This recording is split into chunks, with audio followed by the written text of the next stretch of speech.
Hello, well no, have an I and a Y, because you listen to Mission Nutrition.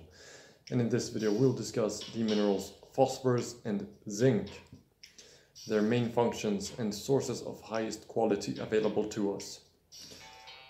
So, phosphorus is basically needed for healthy bones and teeth, energy metabolism and acid-base balance in the body.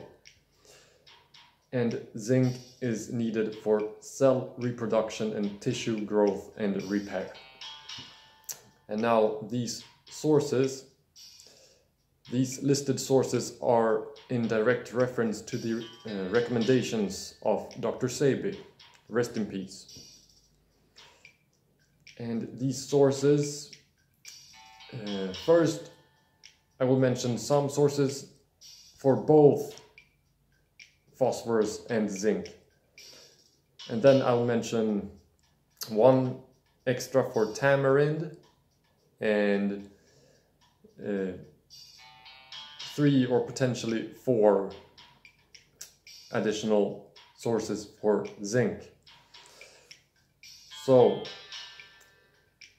for both phosphorus and zinc we have sesame seeds, hemp seeds, walnuts, chickpeas / garbanzo beans, and all of the approved grains.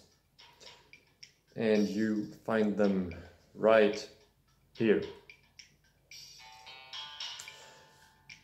And for phosphorus you could also add tamarind. And now for zinc you could add amaranth greens, avocado, oregano, and potentially red willow bark. Now, when it comes to red willow bark, I honestly can't speak too much on it, but it was on my old video, like I deleted all of my old content in August earlier this year, in 2021. But I do remember that on my old video on zinc, someone had commented that red willow bark is very high in zinc.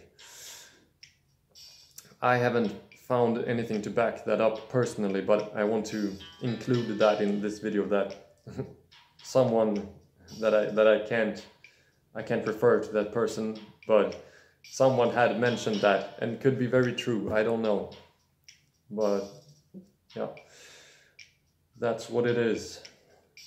And now when it comes to excessive intake, first of all, it's super important to always properly wash and soak your grains, nuts, seeds and legumes in order to break down and neutralize the anti-nutrients, which in very small amounts actually are beneficial for us, but in larger amounts they're not beneficial for us at all, but can actually cause like quite some problems for our bodies and systems.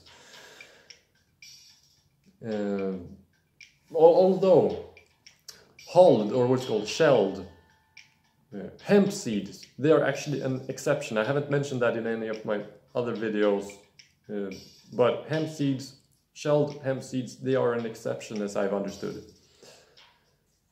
So that's worth to mention.